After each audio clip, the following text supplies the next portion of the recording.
সারার বাবা, আজকে সকালবেলার নাস্তা তোমার।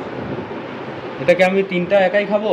না, তিনটা আমার সবার, জন্য? আমাদের সবার। ও আচ্ছা আচ্ছা, তাই। আমার কোনটা? এই যে এইটা। আমাকে তো বড়টা দিছো, অত দিছো কেন? ছেলেরা সবসময় বেশি খায়, বড়টা দিতে হয়। আমার আম্মুর কোনটা? এই যে বাবা, এই যে টেস্ট বাড়ানোর জন্য একটু লবণ দিয়ে দিচ্ছি। এই যে সারার বাবা, এটা তোমার সারপ্রাইজ।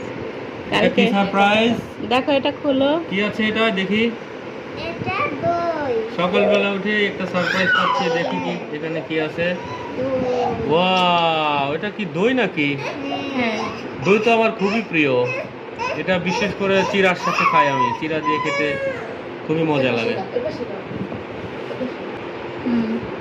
এই দইটা কালকে তুমি অফিসে থাকতে বানানো হয়েছে, বুঝছো? কালকে সন্ধ্যায় বানাইছো, রাতে না? ওয়াও, দারুণ হয়েছে তো। অনেক সুন্দর। কালকে এই দইয়ের দুধ জাল করার সময় একটা রিলস দিছিলাম, বুঝছো? হ্যাঁ। তো সবাইকে বলছি যে আইডিয়া করেন তো কি বানানো হবে। কেউ কেউ সবাই বলছে, কি? তো তখন সবাই বলছিল যে হচ্ছে পায়েস হবে, কেউ বলছে জানি না, বুঝছো? হ্যাঁ। দই দিয়ে তো আজকে দইটা কেমন হয়েছে খেয়ে বলো। সবাই দেখবে আর এখন দেখবে। প্রত্যেকটা বাচ্চা এই যে, হালকা একটু পানি উঠছে তাই। বাঙালি হাত দিয়ে খাবে না চামচ দিয়ে খাবে? এখন না। বাঙালি মানে আমরা বাঙালি তো হুম, চামচ দিয়ে খাবো, আমরা বাঙালি সবসময় হাত দিয়ে খাই না। তাই নাকি? কিছু জিনিস আছে হাত দিয়ে খাইতে হয়, কিছু জিনিস আছে চামচ দিয়ে খাইতে হয়, এটা আচ্ছা, বুঝতে খাও। হবে। উপরে লবণ আছে, মিক্স করে নাও।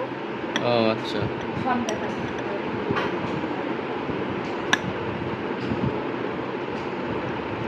কি সকালের নাস্তায় দই চিড়া আর আম কেমন? এটা? দই আমরা জানি যে খুবই গুরুত্বপূর্ণ একটা প্রোবায়োটিক, যদিও মিষ্টি দই একটু মিষ্টি খেলে একটু প্রবলেম হয়, তারপরেও এটা হজমে খুব ভালো কাজ করে। হুম, সকালবেলা বেশ খেতে ভালো। টেস্ট।